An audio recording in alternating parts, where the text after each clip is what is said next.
Kiboga yemu ku district esangibwa mu Lukola era obulunzi bw'ente z'amata gwe gumu ku mirimu abantu kwe bayimiridde. Dwaniro Dairy and Livestock Farmers Cooperative kye kimu ku bibiina by'obwegassi ebyatiikirivu ebigezezzaako okuŋŋaanya abalimi awamu mu kitondo. Wabula abalunzi baali tebannafuna mu bulunzi okutuusa mwaka ogwa 2009. Waliwo kaweefube eyatandikibwawo mu kitondo ne bammemba 30 emyaka 11 emabega era nga bano baasaba gavumenti okubakwasizaako ekibasobozesezza kati okweza bammemba basuba mu 10.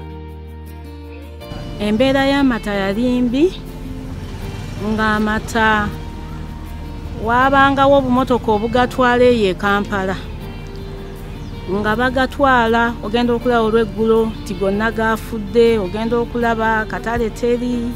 Kaakati abantu ne balaba nga tufiirwa nnyo. Nga twatandika n'amatu 30 naye mu weeks nga 3 twali tuweza lita 10. Mwezi ng'ebiri twalina lita 12,000. Mu myaka ng'ebiri twalina lita 13,000. Kakati 2011 amata ne geeyongera. We tuligesaringide cooperative. We tugendede mu NAADS ne tufuna ekyuma ekyokubiri. Saawa zino tulina ebyuma 11.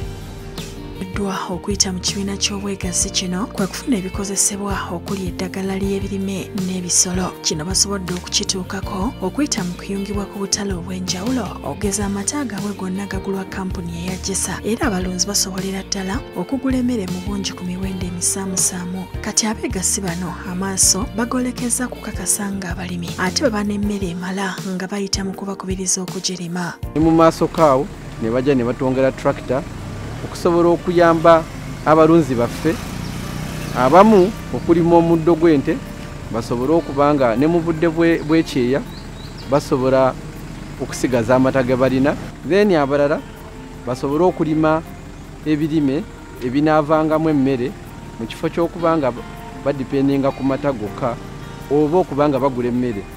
Kyakulabirako kirungi eri abalimi abakoze ebibiina ne biyitimuka olw'obuyambi bwe bafuna okuva mu nteekateeka eza gavumenti ng'eyita mu bitongole byayo okuli ne NAADS. Twebaza NAADS okutuyamba mu mbeera yonna newankubadde tukyabasaba batwongeremu obuyambi kubanga saawa zino amata ga 95 ku mulunzi fene tugatunda 10,000 ku Jessa naye n'ogasanga mu supermarket e Kampala nga gali ku 13,000. So singa naffe tusobola okukwata amata gano ne tugakole abali kye bagakola ne tugatunda 13,000 kisobola okutubeera kirungi. Ebintu ebyo byonna bivudde mu gavumenti ya Uganda. Omukulu yaliko wano n'atulumiriza okulunda obulungi tusobole okuba nti nno tulyako ate n'okusaako mu nsawo. Kituufu kiri nti tutaddeko mu nsawo ffe abamu twali tetumanyi nti nno n'abaana baffe balisoma naye tweyanza ebirungi byetutuusizzaako naddala NAADS.